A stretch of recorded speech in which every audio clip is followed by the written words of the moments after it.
Everybody, this is Raul Ramirez with the Catch Wrestling Alliance, where we help you to elevate your grappling, and also together we keep real wrestling alive. Really excited about this whole idea where we're kind of working together to basically make you a better grappler if that's what you choose, or if that's what you want to do. But then at the same time, we help preserve this great sport that I personally love a lot, and also my good buddy John Strickland on the East Coast loves a lot. There's people say, like in Wigan, right? These people who have dedicated their lives to this great art, this great wrestling sport, and we definitely want to make sure that it stays alive, because it does. It's like its own language, and we've seen over the years that say like different languages fade away. So we're trying to preserve this type, or this style, this way of doing things, this way of grappling that we love so much. So we're definitely working hard, and we appreciate everyone who supports us. So thank you very much for watching or listening. We're also available on wherever any podcasts are available. So Apple and Google Podcasts and all that. So we appreciate you from wherever you are watching or listening from. So got a lot to talk about today. So I think, well, every once in a while, at least for me, it's interesting to talk about some of the research, or at least the science behind performance in sports, because that's one of the things that even like a month ago, right, we did a talk, or a live stream about what Tom Connors. So Tom Connors was one of the great catch wrestlers who actually is considered to be the teacher of Farmer Burns. So Tom came from Wigan, England, or the Lancashire region of England, and came and beat up Farmer Burns, and then ended up teaching him. And so that's kind of how the lineage came to the United States from the Lancashire region.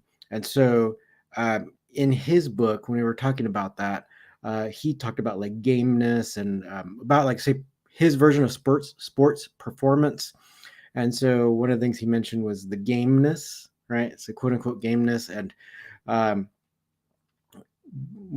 like, I think that was one of the things that people were kind of asking about, or like, what does that mean? And even in Tom's book, it's almost like showing up, but not just showing up to training, but also there's all these different steps, and all these different mental aspects that go into someone not only just showing up to like a match or a tournament. There's a lot of things, because like a lot of people can get so intimidated they don't even sign up for a specific tournament. Like, we've seen that a lot, especially with our tournaments. You had a lot of people that talking about, like, oh, you got to like, for our Frank Gotch tournaments, people from all over the Midwest even were requesting and wanting to compete and all that, and saying all the stuff online. But then when we had a tournament in the Midwest, they didn't show up, right? So a lot of these people who were talking online don't show up. So it's kind of this other thing where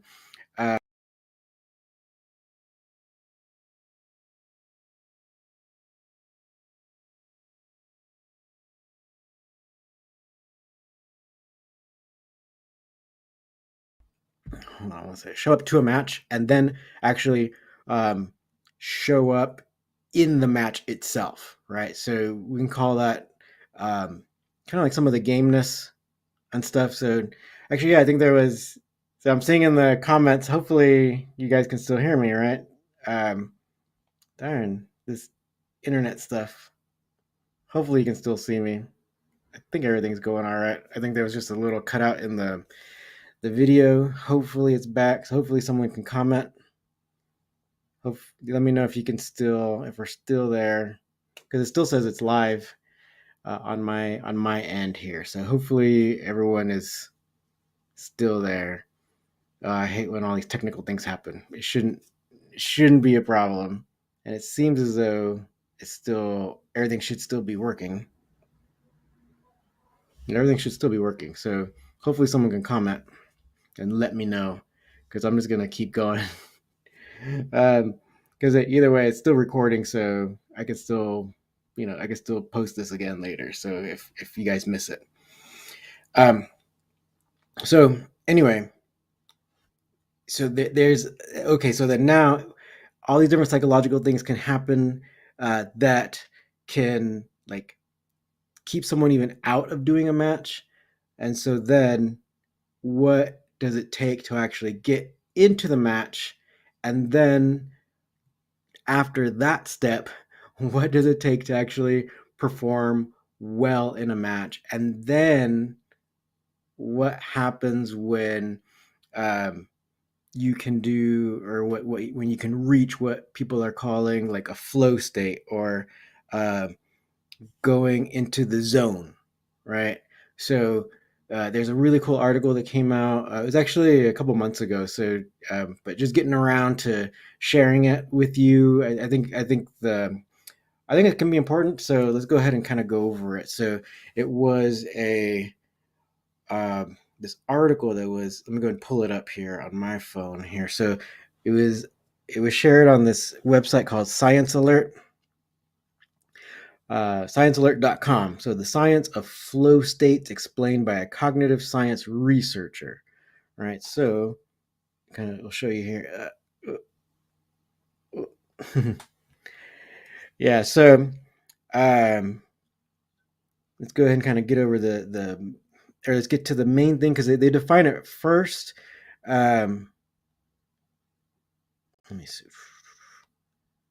So, flow is a state of optimal experience that each of us can incorporate into our everyday lives, one characterized by immense joy that makes a life worth living. Interesting, right? So, um, so, and then they kind of go on to kind of give a little bit more specifics, right? So it's it's um, it's important to our overall mental health and well-being. So they say, in short, we are completely absorbed in a highly rewarding activity and not in our inner monologue. That's when we feel flow, or sometimes like in the zone. I think most people, at least for the longest time, have been calling it like, oh, I was in the zone, right? So, but nowadays they're calling it flow.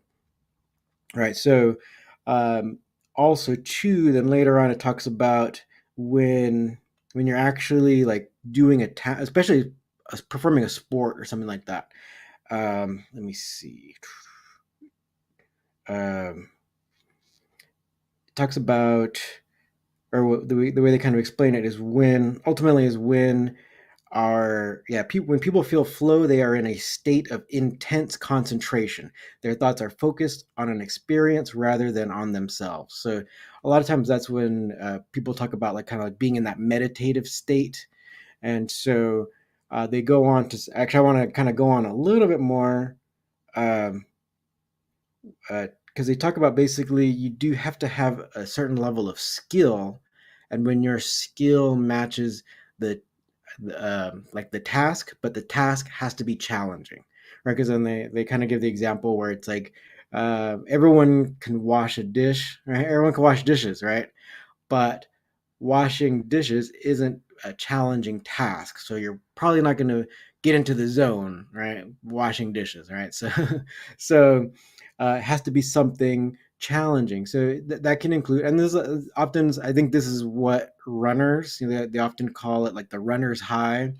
So when like you might not necessarily feel the runner's high running on a treadmill, it's possible, right? So if you make the intensity of the like the treadmill like high enough, and then if you have to get into the zone where you focus on your cardiovascular endurance, and your cardiovascular endurance matches the speed at which the belt is moving.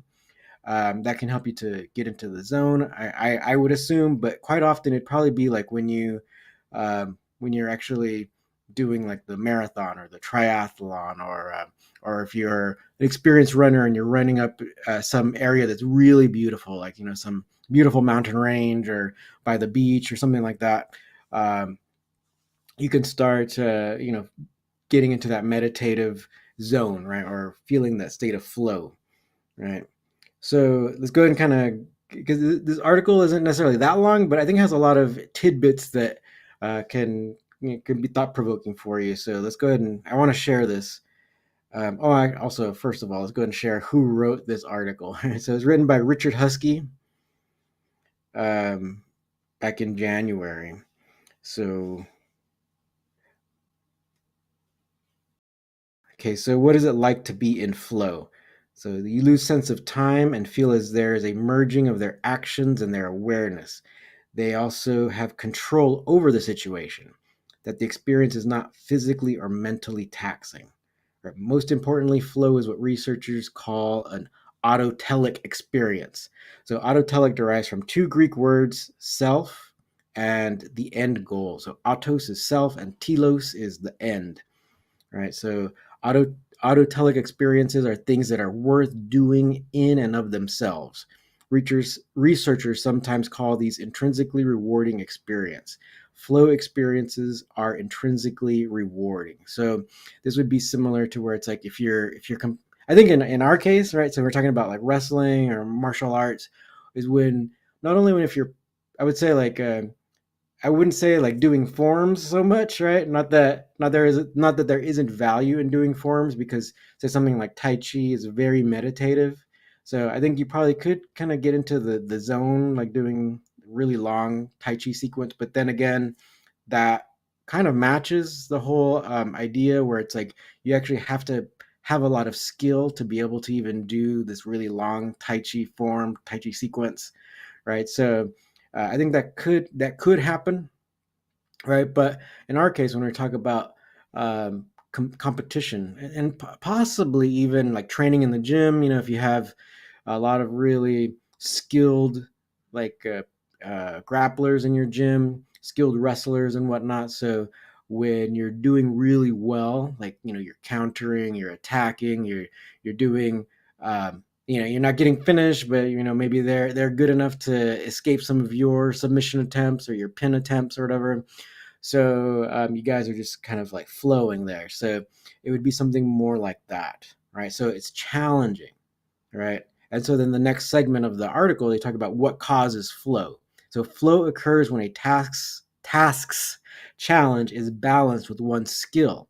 In fact, both the task challenge and the skill level have to be high, right? So that's why I mentioned, actually they even mentioned here, it was like the dishwashers, right? So everyone can probably wash their own dish, right? Their own spoon and cup and all that. So um, even if you have to wash a lot of dishes and stuff for like a restaurant or whatever, it's not necessarily that challenging. So you're probably not going to get into that flow state, right? But when can you get into a flow state? In competition. And I think possibly even when you're training, because especially when you're up against when your training partners are highly skilled as well, right? So you can probably get that. All right. So that's why, and they also mentioned, of course, like runners and high level bikers. I could totally see like mountain biking and stuff. You gotta be so like so in the state of flow, or otherwise. And I'm sure even then, like you'll probably still eat it, right? You'll still fall or hit something that you just don't see. But anyway, yeah, it's definitely like mountain biking and all that. And then they also go on to explain like why it's good to feel flow. All right, because this is something that and I think I want to read this section. I won't read the whole thing, but they get into a couple things, right? And I think they're really important. Um, so the researcher that's been doing a lot of research on the state of flow says that flow is the secret to happiness. And why is that? For one thing, the experience can help people pursue their long-term goals. This is because research shows that taking a break to do something fun can help enhance one's self-control, goal pursuit, and well-being.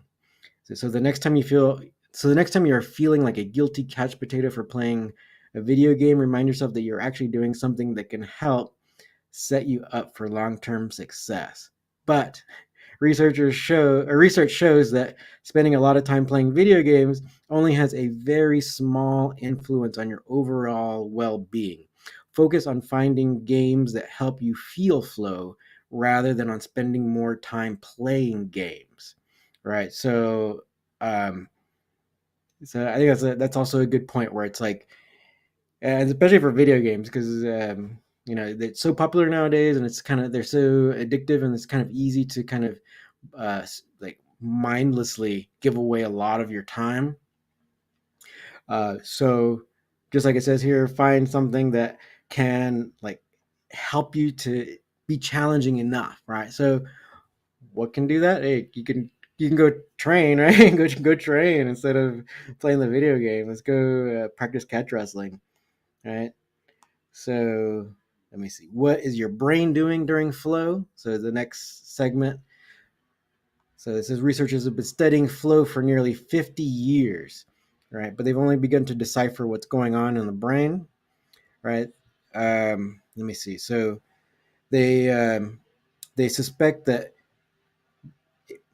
the flow is associated with specific brain network configuration. All right, let's see if they explain that in an easy way for everyone to understand. Activity and brain structures implicated in feeling reward and pursuing our goals. This may be one reason why flow feels so enjoyable and why people are so focused on tasks that make them feel flow. Research also shows that flow is associated with decreased activity in brain structures implicated in self focus. This may help explain why feeling flow can help distract people from worry. So, again, it comes into or goes into all this kind of like meditative aspects, right? Like stuff you'll hear from even like really high level, like Buddhist meditators or different Buddhist lessons, right? Where you kind of can, you got to kind of turn off that internal monologue, right? So sometimes they try to do it through seated meditation, or say like in Tai Chi or something that's more of a considered like a moving meditation.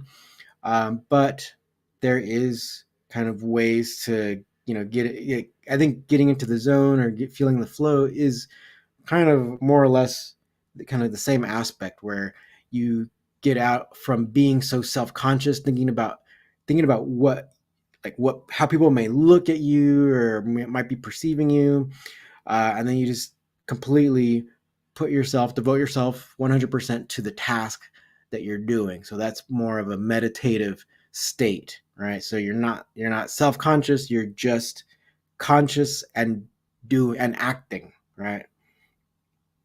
um Let me see if it has anything else. So that's why I was like, I would then continue the whole thing where it's like, maybe instead of playing the video game or a mindless video game, because I mean, yeah, there's some benefit, right? But just go train, guys. Just let's go work out, right? Um,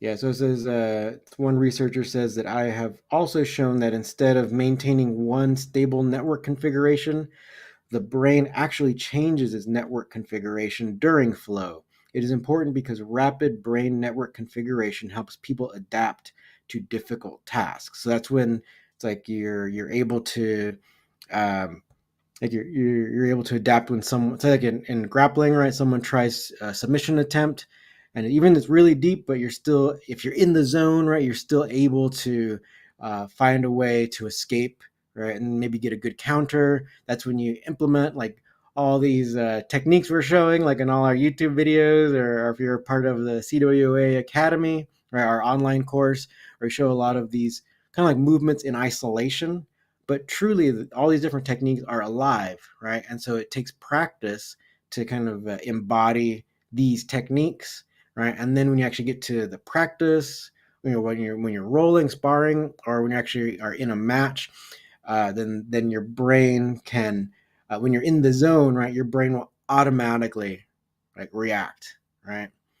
So then that's when these techniques truly come alive, right? So it's one thing to kind of, we and for teaching, you do have to kind of take some moves and put them into isolation, so students can kind of understand the movements. But then, yeah, once they embody those techniques, then hopefully later, right, if they continue practicing and training, then they can pull them off in a match, right?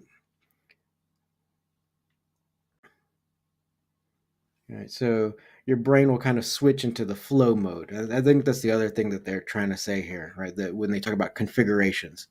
So it says researchers think the connection between flow and well-being has something to do with three things: suppressing brain activation in structures associated with thinking about ourselves, dampening activation in structures associated with negative thoughts, and increasing activation in reward processing regions. And then the researcher says, I'd argue that testing this hypothesis is vital. Medical professionals have started to use video games in clinical applications to help treat ADHD. Maybe one day a clinician will be able to help prescribe a Food and Drug Administration approved video game to help booster someone's resilience or to help them fight off depression. All right. So um, I would say maybe if the patients are able, then maybe they can try catch wrestling or kickboxing or sound the kickboxing or other things that not only, and this is the other thing that is not necessarily mentioned here, is that in brain research also shows that it's one thing to like say like play a video game or to they often talk about learning a new language is something that's really good for your brain. So people who are like senior citizens and stuff, maybe it would be really good for their brain health to learn a new language. But what researchers have also found is that what's almost or not almost what is even better than learning a new language for the brain is actually learning new activities, because not only is it mental like learning a new language, right? So learning a new language is like you have to see the different new words or you have to pronounce them, right? But learning new activities, right? So that is even more beneficial to the brain because it actually takes more of an effort for our brains, because then we have to not only coordinate say like our brains with understanding new symbols like new words, right? But we have to synthesize, right, new tasks like new techniques. So we see someone demonstrate a technique, then we have to translate it into our own body moving.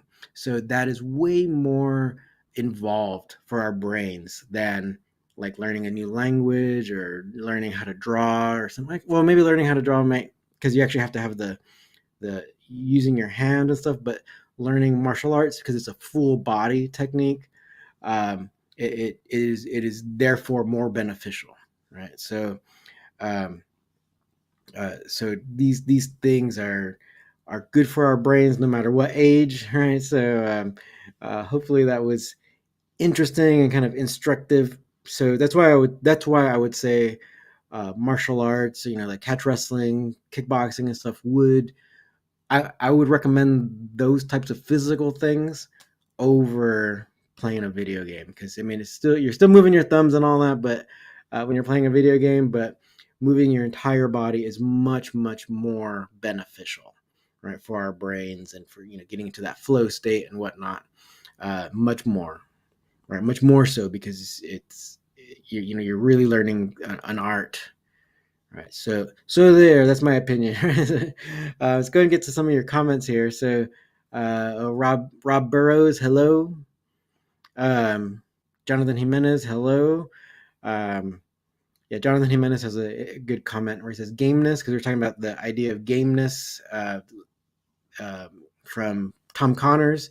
Um, he says gameness sounds like a English way of saying ganas, right? So in Spanish, it's kind of like it's like the willingness, or it's kind of a mix of willingness and bravery or gameness, right, to do a task, right? And then Jonathan continues by saying con ganas, so with the ganas, right? Anything is possible, right? So actually, it's pretty true, right? Because if you just if there's some kind of something you don't like or some kind of injustice and whatnot, then if you don't act to correct it, then it can remain or get even worse, right? So um, that Yeah, Jonathan Jimenez, Viva! Right? Right. So yeah, go and keep asking questions. Hopefully that was really. Hopefully you can kind of find more reasons to continue your training, because that was the other thing that they mentioned, where it's like if you are and the unfortunate thing is like you have to put in a lot of time and effort for any task, but say like for catch wrestling, so you'd have to put in the effort to learn a lot of techniques and kind of become proficient at grappling and doing the actual wrestling. But it isn't until after you become proficient then you could start getting that meditative flow state, right? So um, but then they say that kind of helps to reinforce your desire to train. So really, I'd say get started if you haven't. People are always messaging me, or like one asking about training and whatnot. So um, there's really no better time than the present, right? So I would say just go for it, right? Because time's gonna pass anyway. So might as well just go for it, because like we said, it's like you have to go through that whole beginner phase where you're absorbing techniques and all that, and you wouldn't be able to get to that flow state right away, right? So maybe you can get to it sooner with like say like cycling or jogging or whatever, but maybe not even, because it's like say if you're completely sedentary, right? If you don't work out, and then if you just start jogging or running or whatever, even something like running, you wouldn't have the cardiovascular endurance to do it for very long, right? Or to do it very fast. So you probably, even with something like running or cycling, you still wouldn't be able to reach that flow state at the beginning, right? So basically what the article is saying, what I'm saying is that you got to put in the effort to become good, or at least proficient, and then that's when you start seeing even more benefits. So if you're kind of like if you haven't started training, then start now, because then you can eventually get to that flow state zone, right? And then again, it's beneficial for our bodies in many ways, right? So it shouldn't necessarily be beneficial for our egos, right?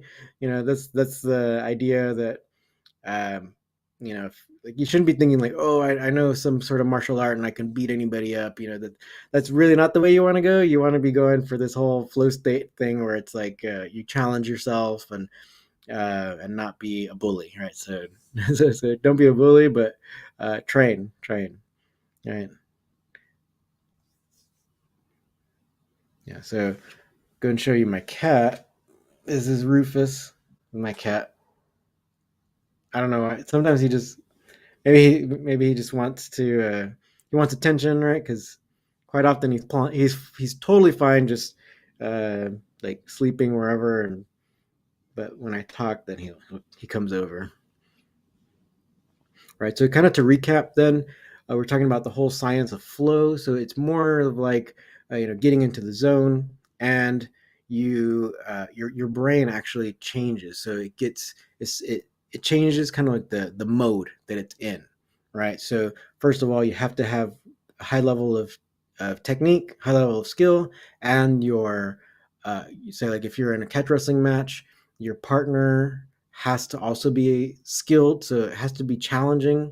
So your skill has to kind of match the challenge, right? And then your brain will switch over to this whole type of flow state, right? So your brain stops thinking about you and like kind of like these ideas where you're when you think about like, oh, what are people going to think of me and all that stuff, it totally cuts that stuff out and cuts out that inner monologue, and then you just act, right? So you just do the task, and so it that also is very rewarding. It's also really good to be in that state. So it's kind of like being in a meditative state, right? So that's why these types of like zone type things are recommended, or I guess like they've been pursued for centuries, right? In different cultures, right? These different types of uh, esoteric teachings and all that, where they mention different types of uh, going into different types of states and all that, and they all almost always you'll hear them talk about, just kind of see or kind of getting out of this whole kind of self-perception idea where you're thinking about how people are perceiving you, and you just are alive, right? You're being, right? And you see your connection with everything and all that. So I think all that stuff is kind of it could be similar to being in the zone, right? All right. Okay, so feel free to ask any more questions or make any more comments. I appreciate Jonathan Jimenez and Robbie Burrows. Right. Hopefully that's I haven't heard from you in a long time, so hopefully we can keep hearing from you. Also, if anybody wants to support the Catch Wrestling Alliance, we appreciate everyone who's a member of this YouTube channel. You can, if anybody wants to support us, you can go to our YouTube channel and join.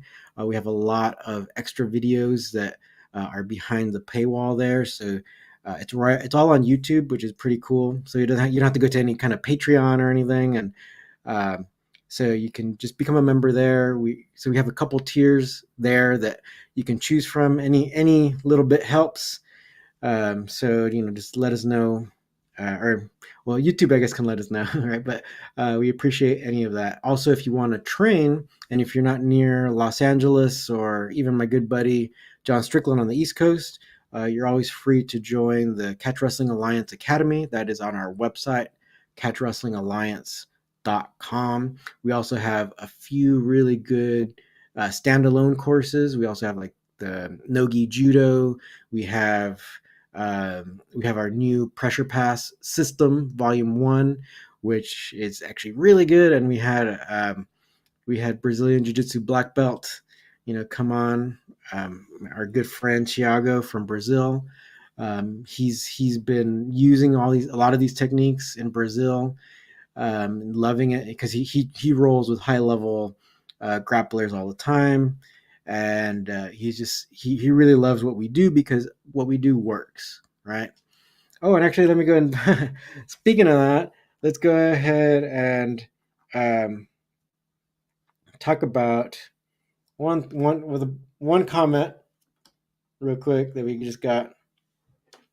So from one of you guys, so one of the viewers, I won't say the person because just I don't know if they want to be named or not, but it says so this is the quote. I've been showing a lot of people this video. This is one of our videos that you can totally watch. It's not behind a paywall or anything. Um, so it's crazy how some people say this move Khabib uses can't be defended. Catch Wrestling Alliance is the truth, man. So it was one of our Khabib study. So we did a study on a lot of the ways Khabib is just dominating people and how to get out of some of these positions. And then, yeah, apparently people are trying or people are using the techniques and they're working. So we really appreciate the feedback. Takeru Man 91. Any updates on any catch wrestling events? Yes, of course. So working on something. So we don't want to give away too much because um, just because. Okay. No, often people that want to copy us and all that. So it's tough being the actual leaders in catch wrestling. So people are jealous, right? So we're gonna keep that a secret for right now. But yeah, we're working on it. Should be good. Not sure yet. All right.